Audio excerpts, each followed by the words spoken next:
Esse é o Rafael, ele veio lá de Manaus falar um pouco de Docker pra gente aí. Aí eu deixo ele com vocês aí. Boa noite, gente, como diz a Camila. Na verdade, bom dia. Então, assim, eu queria saber primeiro o seguinte. Quem conhece Docker aí? Levanta a mão, por favor. Mas quem utiliza Docker mesmo no dia a dia? Conhecer ou ler um blog, como é que utiliza? Então, diminuiu 50% das pessoas que falaram que conhece Docker. Então, a ideia dessa palestra é falar sobre Docker e como a gente utiliza isso lá no nosso projeto, lá em Manaus, na Fundação Paulo Feitosa. A gente utiliza isso no nosso projeto, a gente tem Docker em produção, rodando microserviços na DigitalOcean, utilizando Docker. Eu sou o Rafael, que é Vegato. Eu estou palestrando aqui no Minas Test. Falaram que eu sou de Manaus, mas, na verdade, eu moro em Manaus há fazer 5 anos. Eu era carioca do Brejo, lá de X de Fora. Acho que todo mundo aqui deve conhecer X de Fora. É X de Fora, porque é o carioca do Brejo. Já é perto, falam que é carioca, não mineiro. Eu tenho um blog. Ele tem um mês que eu não posto nada nesse blog. Eu fiquei enrolado nesse mês agora, não consegui postar nada. É uma vergonha para a gente que estava pensando que o blog está desatualizado, mas eu não postei nada esse mês. Eu queria estar produzindo mais esse mês. Esses são os meus contatos. Se alguém quiser mandar algum e-mail, tirar alguma dúvida, estou à disposição para receber alguma coisa.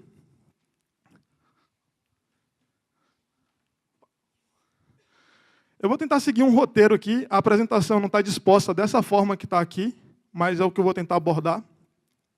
Falar um pouco sobre o que é a FPF Tech, que é a empresa que permitiu estar aqui, né, para palestrar, ter o conhecimento para mostrar o que eu estou apresentando aqui. Os conceitos básicos sobre automação de teste, porque a gente fala que a gente automatiza processo, automatiza ambiente, mas se eu não sei nem o que é automação de teste ou automatizar, não adianta de nada para mim. Os conceitos básicos do Docker, máquina virtual versus container, o que é um container, o que é uma imagem, Docker Files, qual a motivação da utilização do Docker e como nós utilizamos ele no nosso dia a dia. E depois a demonstração prática disso daí.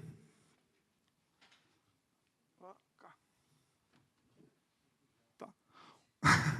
Um pouco sobre a FPF Tech. É uma empresa de pesquisa e desenvolvimento de software. Lá no Amazonas, ou seja, a gente não tem onça andando na rua. Como muita gente acha que vai chegar em Manaus e ver um monte de índio pelado na rua, não existe isso. Não existe onça na rua, muito menos floresta, assim, a gente não mora do lado de uma floresta. Na minha casa eu não vejo os passarinhos cantando, nem uma onça passando perto. Só de Jaguatirica. Então, essa é a FPF Tech, que é a frente lá da nossa empresa. A gente de lá tem treinamentos constantes, a gente está sempre tentando evoluir alguma coisa, aprender coisas novas, e até a gente tem uma política interna de ministrar treinamentos. Eu aprendi Docker por conta própria. O que impede de eu chegar, pegar o Docker e ensinar para o pessoal de um outro time ou do meu time a utilizar o Docker? Então a gente tem essa cultura forte lá de treinamentos constantes. Ou seja, não só chegar, contratar um AdaptWorks para dar um treinamento, ou uma K21 para dar um treinamento. A gente mesmo lá tem pessoas capacitadas para dar treinamento internos para a gente. A gente tem essa política. É um ambiente descontraído. Se a gente entrar na fundação, ela é toda adesivada, toda colorida. A gente pode chegar, conversar com o superintendente da fundação no corredor, com o gerente de portfólio, conversar com ele no corredor. Então, a gente tem um ambiente bem descontraído lá. A gente incentiva a melhoria contínua, aprendizado novo. Ou seja, eu posso chegar um dia e falar assim, eu vou estudar Docker hoje, eu não vou fazer nada do que eu tenho que fazer, eu vou estudar Docker. Eu tenho essa possibilidade lá. Eu não posso fazer isso todo dia, porque eu tenho meu compromisso de entregar um projeto para um cliente, a gente tem nosso compromisso, mas eu posso tirar um dia e falar, vou estudar isso, e não tem ninguém para bloquear a gente a fazer isso. Então, assim, essa é a FPF Tech. Se alguém quiser conhecer um pouco mais, está aqui o site da FPF, tem um vídeo institucional lá legal. A gente também bate forte no cunho social, de tentar ajudar pessoas, crianças, no dia do Natal, para dar presente para o pessoal. Agora, o que surgiu a motivação da gente utilizar o Docker? O meu sistema lá que eu trabalho na fundação, alguém já chegou a ver o mapa do Amazonas aqui, como é que é? Se for ver o mapa do Amazonas, a maior parte do mapa é água. A gente tem muita água no Amazonas. Tem cidade que, para chegar no interior do Amazonas, são 7 dias de barco. Então, ou seja, eu vou ficar 7 dias num barco para eu conseguir entregar um produto para um cliente. Aí, a gente estava com 2 clientes. Um cliente a 80 quilômetros de Manaus, dava para ir de carro, e um outro que era uns 130 quilômetros de Manaus, a gente ir de carro. O PO chegava e falava assim, cara, a gente tem que colocar uma release em produção. Alguém se habilita aí? Aí todo mundo ficava assim com a mão. Aí ele falava assim, eu vou ter que escolher quem vai? A gente falava assim, cara, eu já fui da vez passada. Eu não quero ir dessa vez de novo. Então, assim, a gente brigava no time para não ir para o interior. A gente não queria ficar uma semana indo lá para Manacapuru, para Novo Airão, para colocar um sistema em produção para os cartórios que a gente está fazendo lá. E simplesmente porque não convém a gente ficar uma semana para colocar um release em produção para falar com o cliente, olha, está aqui o sistema, é assim que se utiliza. Como é que a gente resolveu isso? A gente aplicou a entrega contínua no nosso projeto, ou seja, passava todas as fases lá, teste de aceitação, teste unitário, tinha um aceite de teste, a gente não chegou a fazer o deploy contínuo, a gente ainda tinha a fase manual em algumas partes do processo. Tinha um aceite do PO, e quando a gente clicava num botão aqui, a gente começou a chamar o nosso PO de clicador de botão. A única coisa que o PO fazia era clicar num play ali para colocar a release em produção. Aí a gente foi para um outro projeto e falou assim, ei, cara, cadê o play? A gente falou, cara, o play era só no outro projeto, nesse a gente não fez, não. Ele ficou dependente de clicar nesse botão. Então, a gente teve uns 10 dias de trabalho para conseguir fazer isso, e a gente melhorou a nossa vida, não tinha mais isso. Quem vai colocar release em produção? Qualquer um clicava no botão. Não precisava pegar carro para ir nem nada.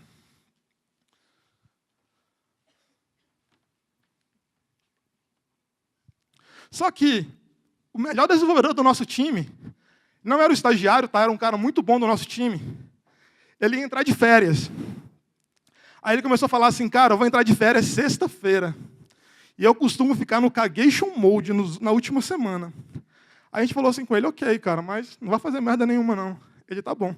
Numa sexta-feira, às 19 horas, ele vai deletar os logs do servidor e digita sudo rm-rf ***. Ele destruiu a máquina. A gente já não conseguia fazer mais nada na máquina. Num projeto de 1 ano, a gente nunca trabalhou um sábado. Foi o único que a gente foi, para corrigir o que ele tinha feito. Essa foi a cara que a gente ficou na hora que ele mandou no WhatsApp. Cara, destruiu o servidor de CI. A gente não tem mais aquilo que a gente tinha falado para todo mundo que a gente estava colocando release em produção. A gente não tem mais, a gente destruiu aquilo lá. Só que a gente pensou assim, cara, a gente não vai ficar tão triste, porque a gente fez um backup daquilo tudo, lá da pasta do Jenkins, a gente fez um backup. Só que a gente descobriu que o backup que ele fez estava na mesma máquina que ele digitou sudo rm-rf ***.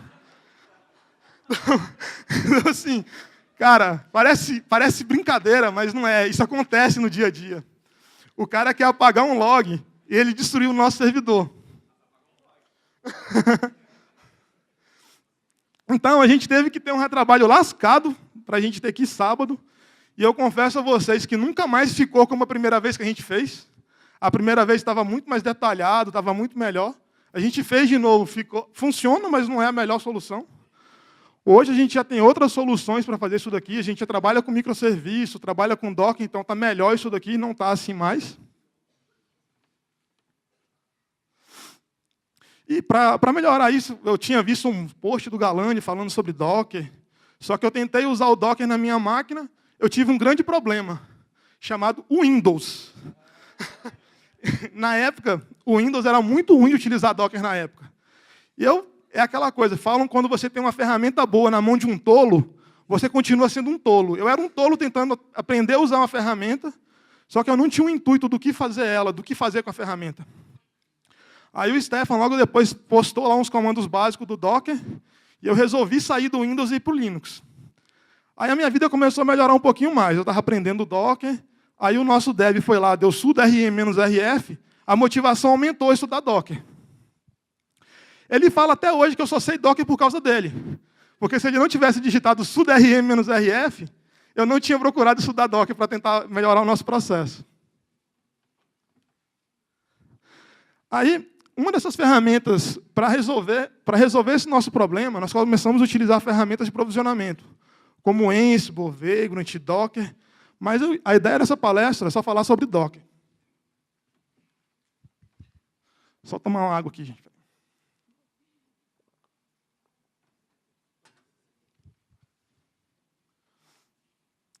Agora, antes de falar de Docker, de automatizar processo, automatizar infra, por que a gente deve automatizar, gente? Por que a gente tem que automatizar? Isso é um diálogo. Um diálogo existe uma pergunta, e uma pergunta merece uma resposta. Por que a gente deve automatizar, gente? Porque assim, né? Pelos meus filhos, sim, né?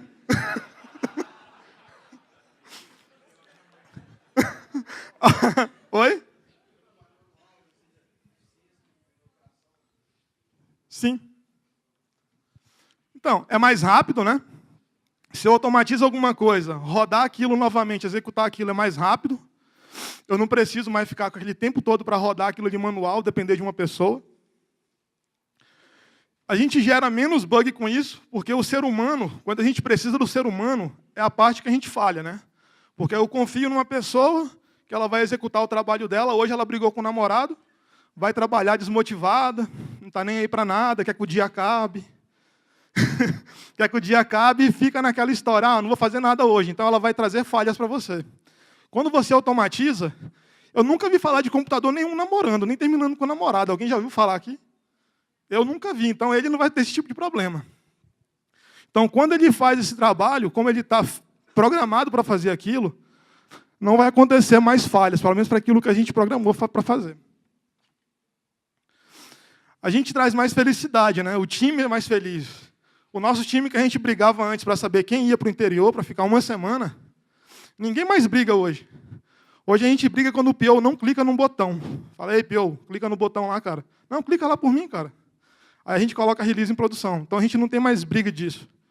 O nosso cliente está mais feliz hoje, porque ele chega numa terça-feira, ele chega na terça-feira de manhã, a gente colocou uma release em produção, sem nem ligar para ele e falar, olha, a gente vai parar o sistema. Nós vamos colocar uma nova release em produção. Não existe mais isso. Agora, no nosso projeto, menos ainda. Porque nós utilizamos microserviço, então a gente pode parar apenas um serviço daqueles vários microserviços e a aplicação vai continuar funcionando. Agora, o que é Docker? A grosso modo, o que é o Docker? É uma ferramenta para criar e manter containers. O que ela tem que fazer é isso. Docker, a gente fala que é uma tecnologia nova, mas desde 2007 já existia o LXC no Linux, só que era muito difícil utilizar. Aí o pessoal do Docker foi lá, fez uma interface bonitinha, os comandos prontos para fazer algumas coisas, e aí a ferramenta, de fato, começou a ser utilizada. Responsável por armazenar vários containers e serviços de forma isolada na máquina.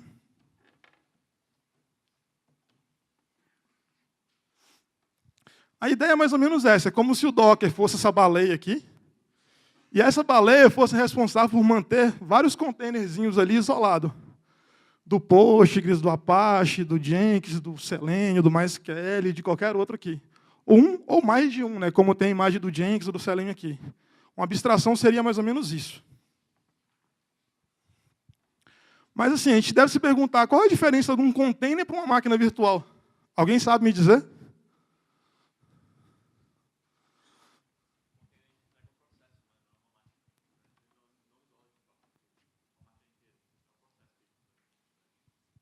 Quando eu tenho uma máquina virtual, eu pego tudo, né? Eu pego um CD, como se fosse um CD de um Linux da vida, de um Ubuntu, de um Debian, de um Fedora da vida, e vou instalar tudo, né? Eu vou instalar os usuários da máquina, eu vou instalar tudo que a máquina precisa, de fato ali, vou determinar uma memória para ela, falar, olha, você vai rodar com 2 GB de RAM.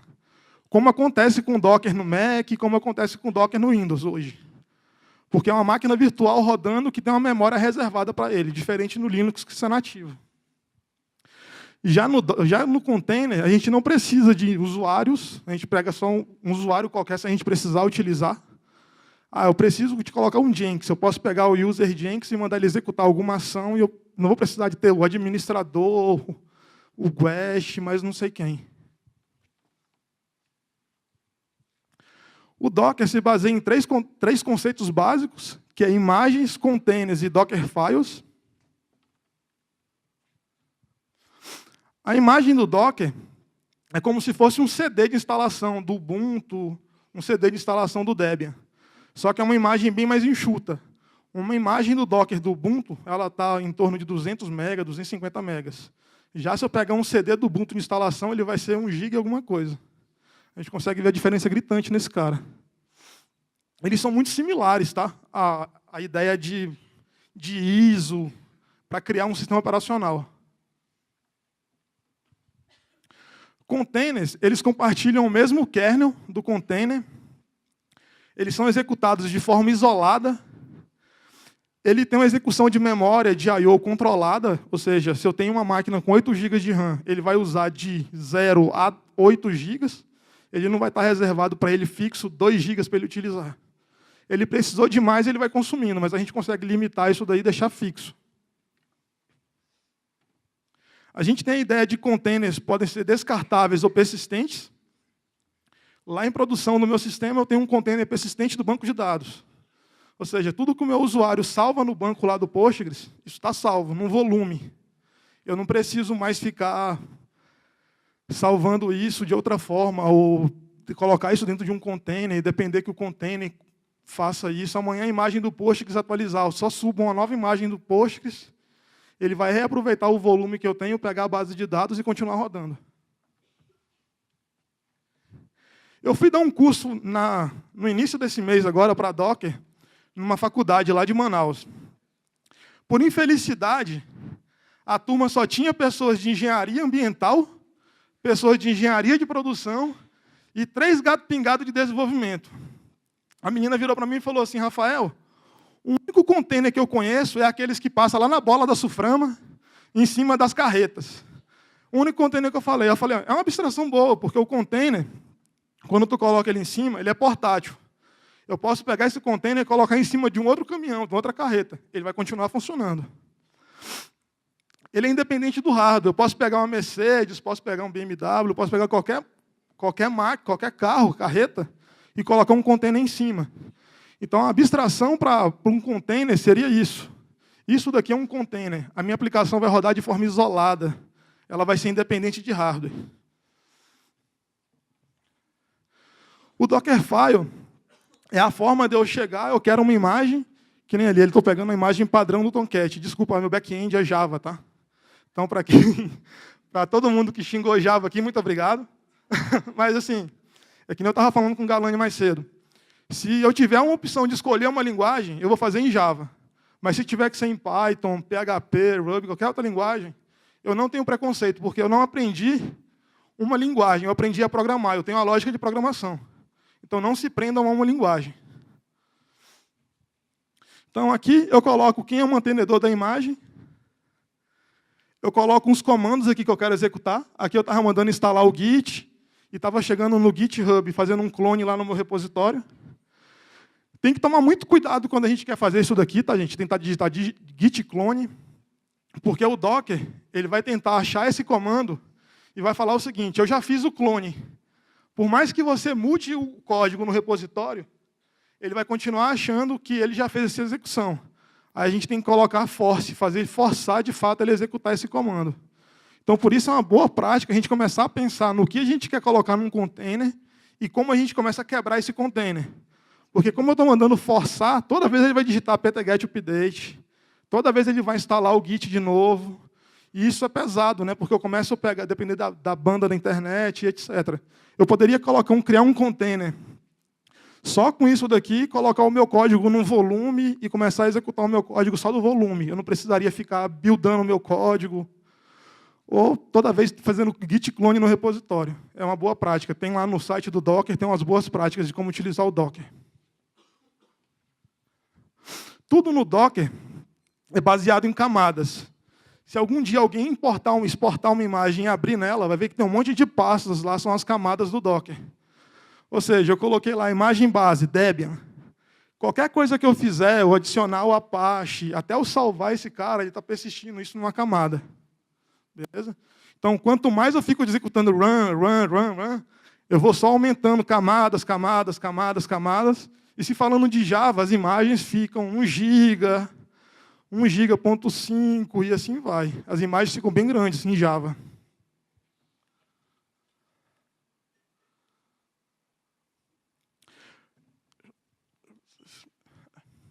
Um dia, ministrando um curso, eu desafiei uma pessoa a procurar alguma aplicação aqui no Docker Hub que não exista aqui e que ela não seja paga. Procuraram o Popcorn. E acreditem, existe o Popcorn aqui. Então, eu saí um dia do trabalho, eu acessei lá o site do Ghost para criar o meu blog.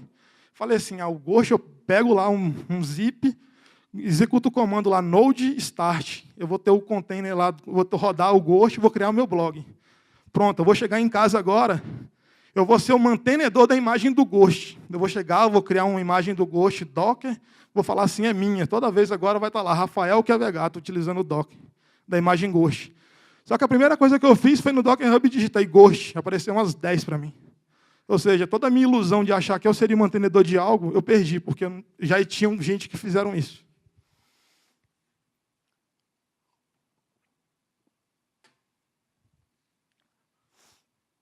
Quais são as vantagens de utilizar o Docker? Quando eu utilizo o Docker, para a minha aplicação ser independente, eu consigo reproduzir aquilo mais fácil. Eu consigo chegar, levar numa máquina do desenvolvedor, lhe dar o pull da minha imagem e continuar executando aquela mesma imagem da mesma forma que ela funcionou na minha máquina. Eu consigo escalar isso de forma fácil.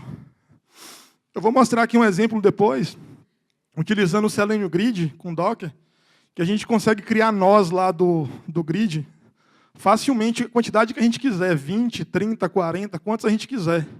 É muito fácil escalar isso daqui. A gente documenta a nossa infra. Uma coisa que a gente nunca conseguiu voltar, o nosso servidor de CI, como a gente voltou antes, porque ninguém sabia o que tinha instalado. A gente sabia o básico dos plugins que tinham que ser instalados, mas a gente não tinha uma noção de tudo que tinha que ser feito. Quando a gente começa a fazer isso daqui, a gente documenta a nossa infra. Existe um documento ali que diz como isso funciona. O Stefan estava sentindo frio aqui na frente, eu estou sentindo calor aqui na frente, cara. E depois ele ainda... Tô nada, porra, tô com 2 camisas. Fazer que nem o Stefan, bodybuild, porra. Então, assim, é muito mais rápido, tá? Subir um container. A gente sobe ele muito rápido, questão de instantes, um container tá up. Tem algum dev aqui, gente? Tem? Alguém de vocês já fizeram isso daqui já?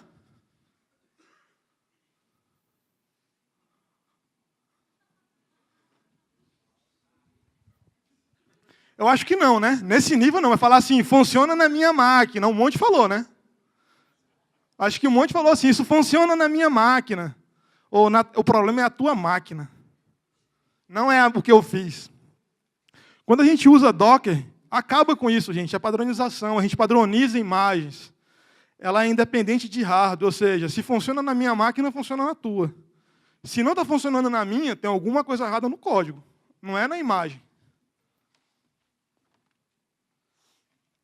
Já aconteceu do meu time falar assim, funciona na minha máquina. Na tua máquina que não funciona, Rafael. Mesmo utilizando Docker. Só que a gente vai ver situações onde eles inseriam no banco pessoa 1, inseriam lá, por exemplo, setor 1. Aí no meu banco estava setor 2, pessoa 1. Aí como estava a diferença de ID, ele tentava procurar algo que não existia e não funcionava. E falava que o culpado era o Docker. Como se o Docker tivesse culpa disso daí. Era erro de programação mesmo. Hoje, lá na fundação, quando eu coloquei o Jenkins aqui, eu esperava uma pergunta do Stefan. Perguntar por que não utilizar o Go, né, em vez de continuar utilizando o Jenkins. Já que o Go é um CI muito bom, tem muita gente utilizando, etc. Só que hoje, todas essas fases que a gente tem aqui no Jenkins, a gente já não usa mais o Jenkins, a gente só mostra aqui. Mas o que está sendo executado por debaixo ali é o GitLab CI.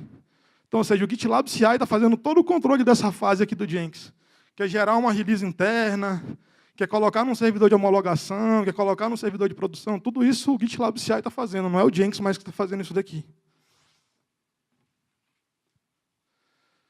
Antes da gente ir para a prática, alguém quer fazer alguma pergunta? Alguma coisa que eu falei que foi rápido, alguma coisa do tipo? Continua sendo um diálogo. Existe uma frase que todo mundo fala, quem cala consente. Cara, isso é mentira.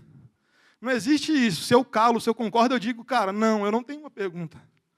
A gente está numa reunião e fala assim, cara, tu concorda com isso? Sim, mas com qual dos dois? Porque ele falou isso, eu falei aquilo. Não, pô, eu estou calado, eu estou consentindo. Com quem, pô? Então, assim, tem alguma pergunta, gente? Ok, obrigado. Tem?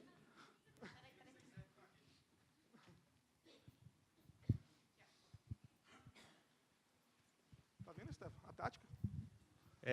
Essa ferramenta Jenkins, ela serve para quê? Para você utilizar servidor de integração contínua. Você pegar o seu build, utilizar servidor de integração contínua, deploy contínua, entrega contínua. Você automatiza passos do seu processo. Como você poderia pegar o seu código, toda vez que eu rodo o meu... O que acontecia no desenvolvimento antes? Tinha um monte de gente aqui e fazia commit. Eu commitava alguma coisa, depois tu ia e commitava, dava erro na minha máquina porque tu não rodou os testes. Aí um outro cara fazia outra coisa, daqui a pouco ninguém sabia mais qual era o código. O Jenkins ele ajuda isso com a integração contínua. Toda vez que eu commito, ele roda os testes que eu tenho e garante que o que eu fiz continua funcionando. Me dá um feedback rápido disso daí. Uma das coisas mais utilizadas do Jenkins seria isso daí. E ele Beleza? também pode publicar o seu código em algum ambiente que você vai utilizar. Por exemplo, um ambiente de teste que você tem. Então, ele pega esse código todo, coloca num lugar, num servidor que você tenha, e aí todo mundo tem acesso a esse servidor. Você pode automatizar pequenas tarefas no Jenkins e ele consegue te ajudar nessas partes. Beleza?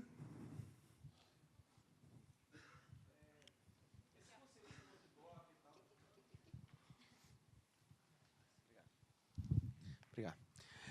Esse conceito que você falou de Docker e tal, então você viu que você falou do Windows, você saiu de Windows para poder estar utilizando Docker, então, ou seja, não tem isso em plataforma Microsoft, é só plataforma Linux, etc. Se fosse há uns 3 meses atrás, eu te diria que só tem para Windows, só tem para Linux. Só teria containers para Linux, etc. Mas a Microsoft já está lançando uns containers dela já, uns containers do Windows. Isso, já tem o IS e etc. Tem uns comandos muito escrotos lá, ping, localhost e tal, funcionando, mas funciona. Legal, obrigado. Beleza?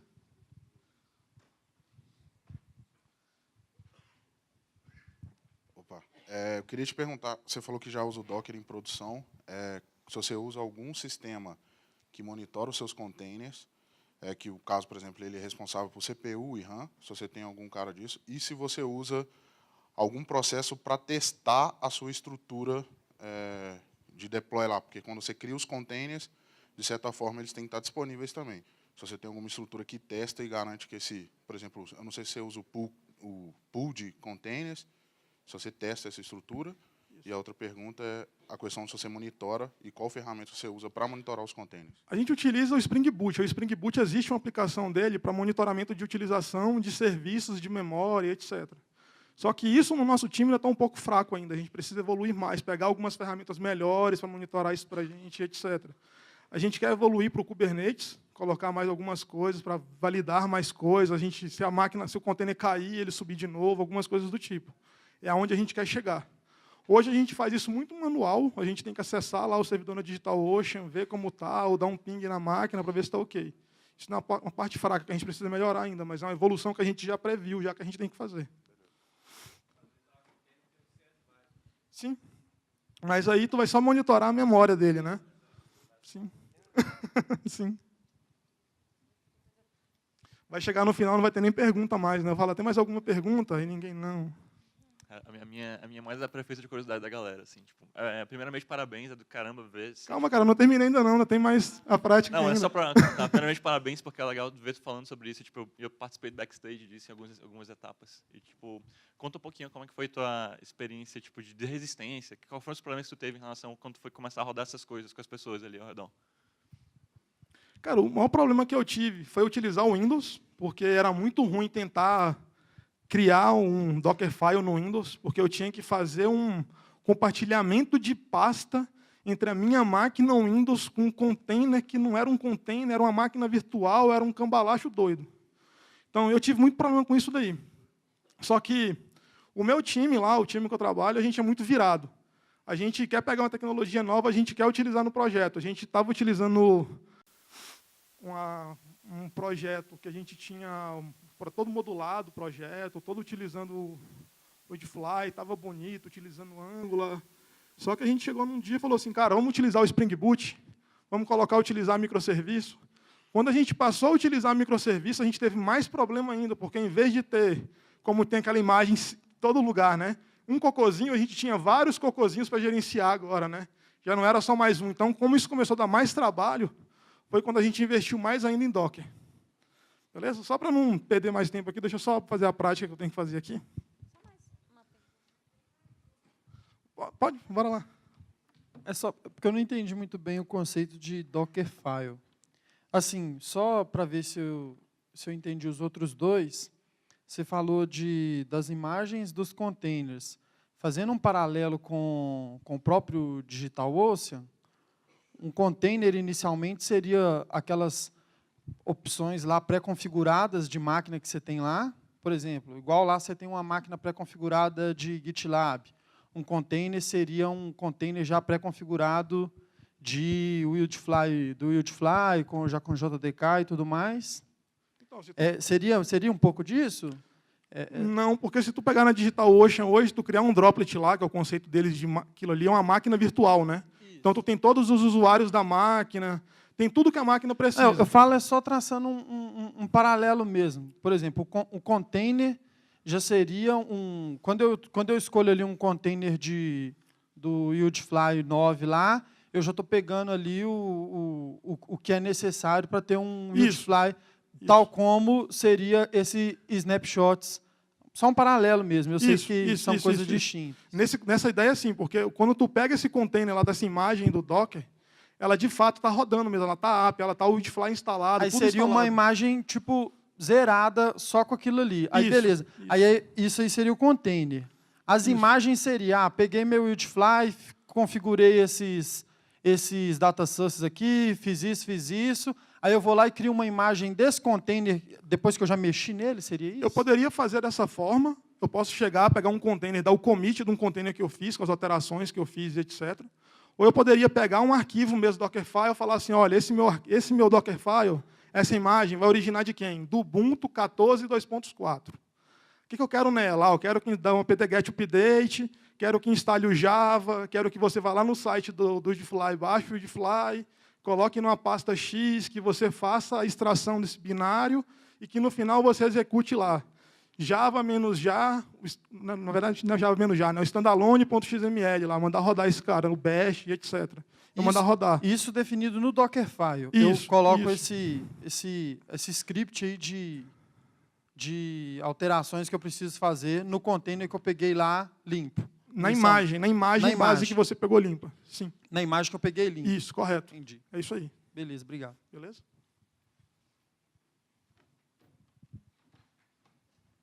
Deixa as perguntas para daqui a pouquinho, tá, gente? Eu quero mais perguntas. Ninguém mandou você perguntar se tinha pergunta. Tá doido?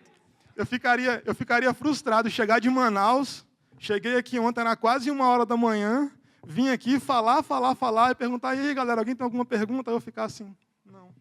Aí fazer que nem o Stefan, uma pergunta de ao banheiro, pô. É triste.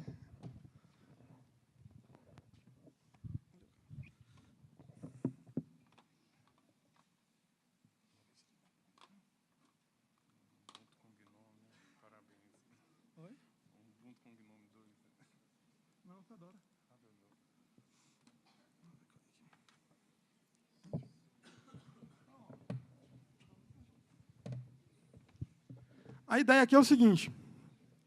Como a gente utiliza microserviços lá no projeto que a gente está, eu posso chegar aqui nesse service que eu criei aqui, o Acadêmico Service, e configurar para uma fase do Maven, já buildar essa imagem. Eu ter essa imagem do Acadêmico Service, app, a qualquer momento, tá? Criar a imagem desse cara.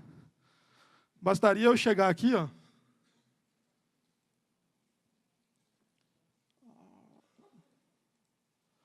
Tem o plugin aqui para o Maven. para eu fazer isso daqui, ó. Eu coloco qual que é o nome da imagem que ela vai buildar, eu coloco o nome dela, coloco onde está o Dockerfile que ela vai buildar, e etc. Que seria... Deixa eu ver se eu consigo fazer isso aqui.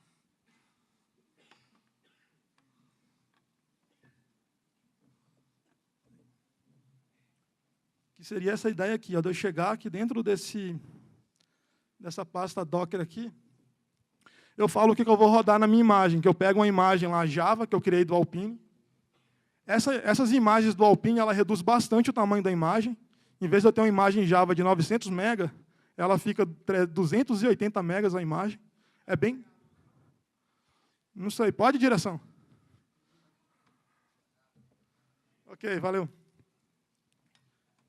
Então, aqui eu consigo chegar e definir o que eu vou fazer. Ah, em minha imagem base é essa daqui. Eu quero que ele adicione...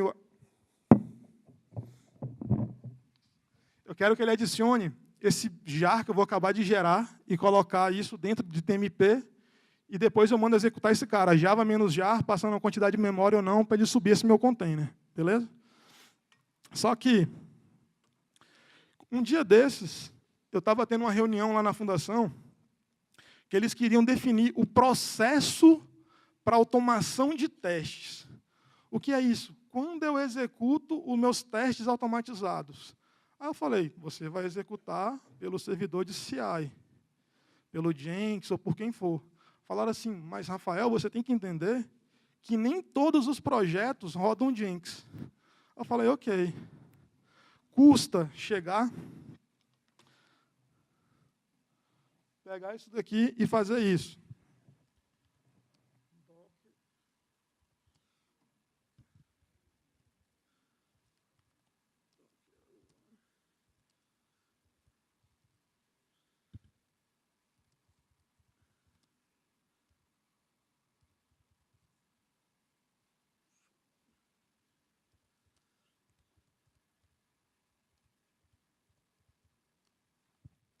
O que eu estou fazendo nesse comando? Eu estou mandando executar uma imagem do Jenkins, criar um container desse cara. Eu estou fazendo o bind das portas da 8080 da minha máquina com a 8080 do container do Jenkins, que roda nessa, está exposto essa. Eu coloco o nome para ele, Jenkins, e o nome da minha imagem que eu quero rodar é o Jenkins.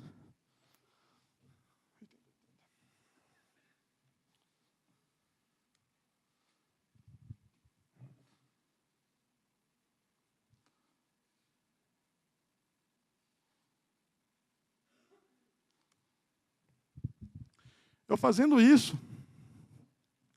ele vai criar um container para mim, do Jenkins.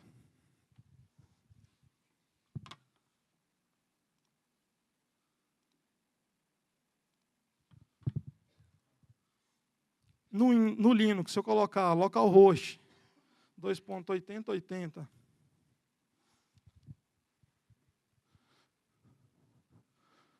ele vai carregar o Jenkins, deveria carregar o Jenkins. Ele carrega o Jenkins, ou seja, então qualquer pessoa lá na fundação pode subir um container do Jenkins de forma muito simples, rápida. Eu executei uma linha de comando, eu tenho o Jenkins. Por que a gente tem que criar um processo? Por que as pessoas não têm que utilizar um servidor de CI? Por que eu, analista de teste, testador, QA e o que for, não tenho que mexer com pipeline, não tenho que mexer com Jenkins? Por quê? Tem ferramentas que me ajudam a fazer isso de forma simples. Então, assim, a gente tem que fazer isso também.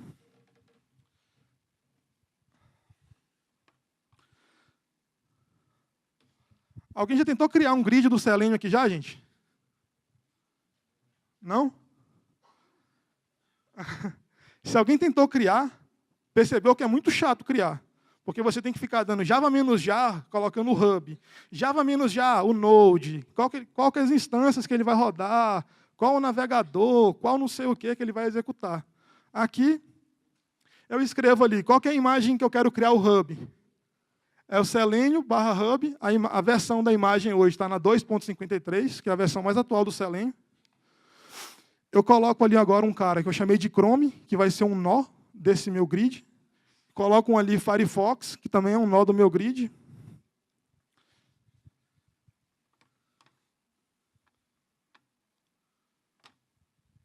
Se eu digitar o comando agora, docker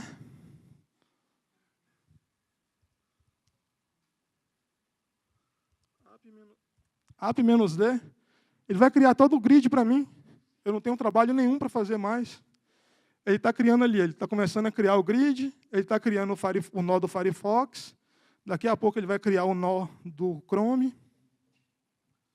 Está terminando de criar o nó do Chrome.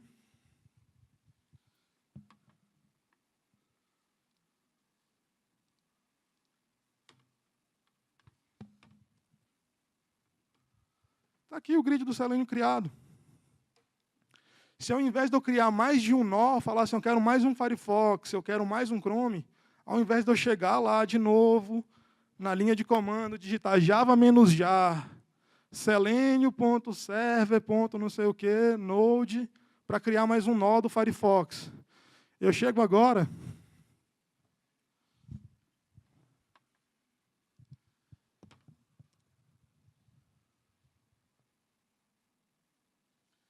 Posso simplesmente fazer isso daqui, digitar docker, compose, scale, falo quantos hubs eu quero, quantos Chrome eu quero, quantos Firefox eu quero.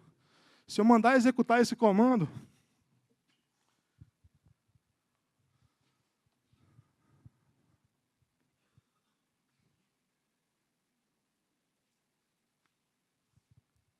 ele vai falar para mim ali que não vai conseguir criar mais de um hub, porque o hub está com a porta mapeada para 444, mas ele vai criar os demais, ele vai criar ali, está startando o Firefox 2, o Chrome 2, o Firefox 3, o Chrome 3. Se eu chegar agora...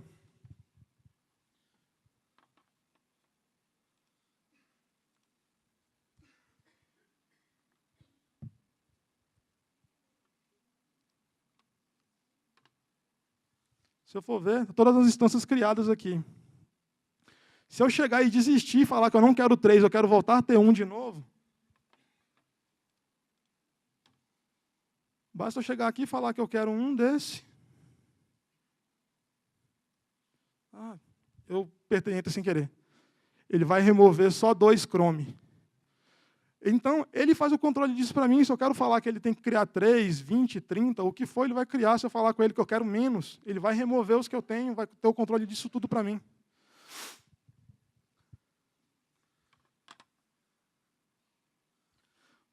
Voltando aqui para código, se eu pegar essa minha aplicação aqui do front-end, não dá para ver ali, né?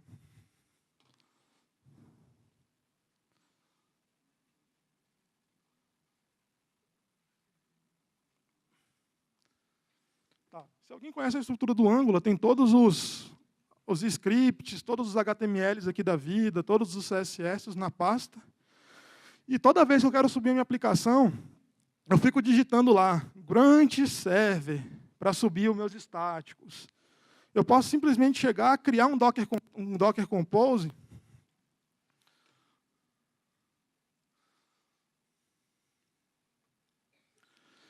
que faz tudo isso para mim. Eu chego ali, falo qual que é a imagem que eu peguei padrão, uma imagem que já existe do Grunt Server, eu nem precisei criar essa imagem. Eu dei um nome para ela, front-end. Eu dei um nome para esse container para ficar mais bonito, para eu ver quando eu digitar Docker PS. Falei o seguinte, olha, linka com o service, para você conseguir continuar encontrando os comandos lá do service que eu tenho, adicionar aluno, adicionar disciplina, matricular aluno e etc. Eu criei um container. Eu mando ele procurar dentro do projeto os estáticos e faço o bind para dentro do container numa pasta chamada code. A partir de agora, a minha aplicação está app. Ele vai criar os containers para mim e eu vou continuar rodando a minha aplicação de forma tranquila e calma.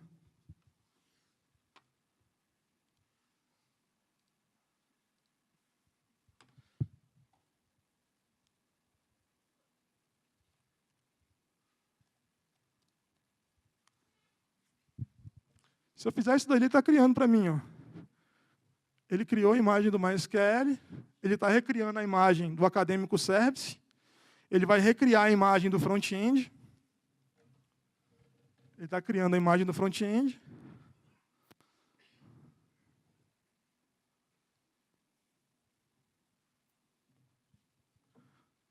Se eu chegar agora no meu navegador,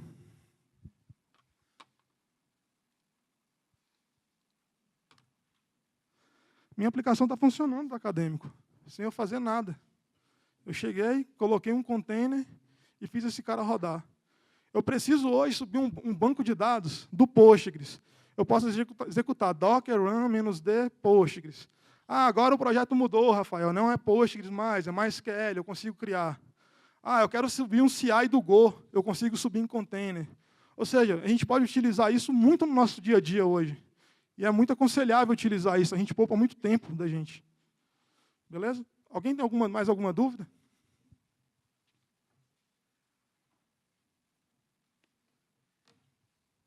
Não. Oi? Não? Sim. Sério? Espera aí, tô indo.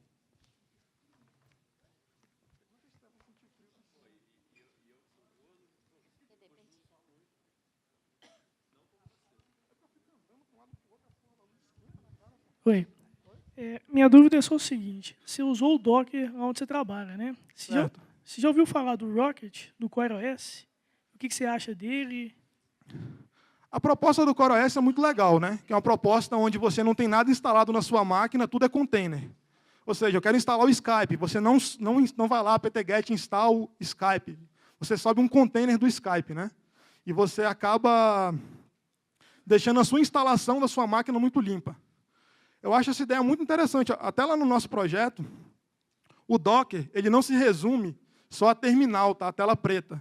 Eu consigo subir algumas coisas no Docker. O Eclipse, eu consigo subir o Skype, o Chrome. Dá para subir isso tudo com Docker, utilizando a API da interface gráfica do Windows. A minha ideia é um dia testar isso, para saber como é que vai ficar. Instalar o Eclipse num container e começar a rodar, em vez de precisar ficar rodando, instalando, colocando o Eclipse, instalando o Java e etc. Até para poupar tempo das pessoas que entram no projeto, para não precisar ficar tendo que configurar o ambiente todo, perdendo um dia de configuração. Mais algum? Respondi a tua pergunta?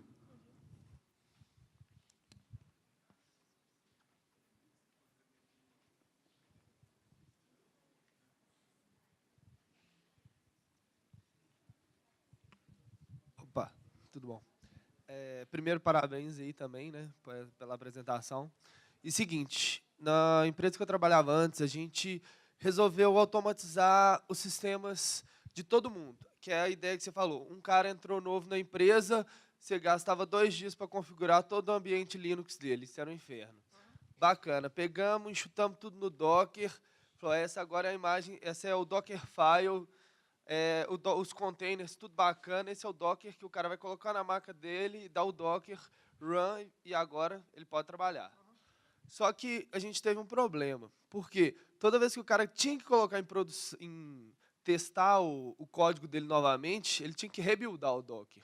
O que vocês fazem lá para não ter que subir de novo aquele container, por exemplo? A gente tinha um sistema em PHP. Aí eu alterei várias páginas e a gente tinha que rebuildar aquele container do Docker para ele pegar o código novo de PHP e subir. Se você utilizasse um conceito de volume, você colocar os seus estáticos lá do PHP, colocar os pontos PHP, colocar os HTMLs lá da vida, dentro de um volume, que é aquilo que eu fiz ali naquele Dockerfile, toda vez que eu alterar um HTML na minha página desse acadêmico, ele atualiza junto, porque ele está pegando o estático dessa pasta. Ele não está tendo que rebuildar a minha imagem porque eu alterei um HTML ou alguma coisa do tipo. Só que tem algumas coisas que tu vai precisar de Java, por exemplo, para colocar um jar dentro de uma pasta. Você vai acabar tendo que rebuildar a sua aplicação de novo, porque não tem como o Java dar só um reload daquilo ali. Mas para essa ideia de estático, PHP, Python, que não é compilado, tu consegue fazer isso daí. Bacana. Beleza? Valeu.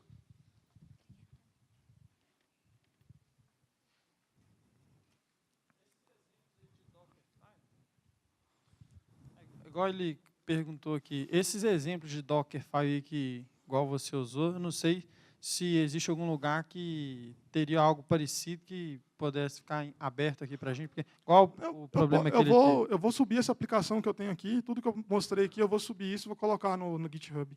Vou até colocar o final aqui, meu endereço ali. Peraí.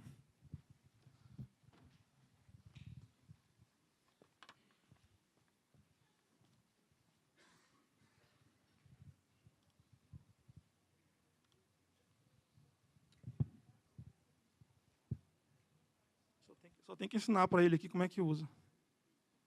Pronto. Mais alguma pergunta? Aí só anotar aqui o GitHub, eu vou colocar isso no Git, tá? Algumas coisas disso daqui que eu mostrei do Jenkins, eu fiz uns posts sobre isso daqui lá no meu blog. Se acessarem o meu blog, tem algumas coisas relacionadas a isso lá. A Samantha me desafiou num desafio do Agile Test para ver a diferença do Docker e do Vagrant. Eu tenho postado lá também, se alguém quiser dar uma olhada, acompanhar.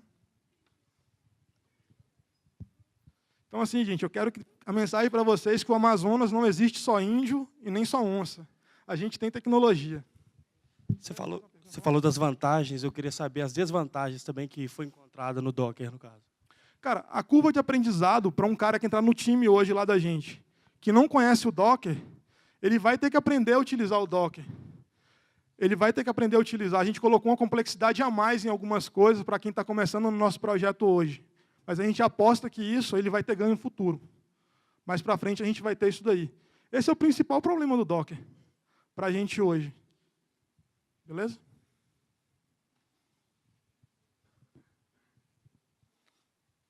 Por hoje é só. Então, galera, muito obrigado.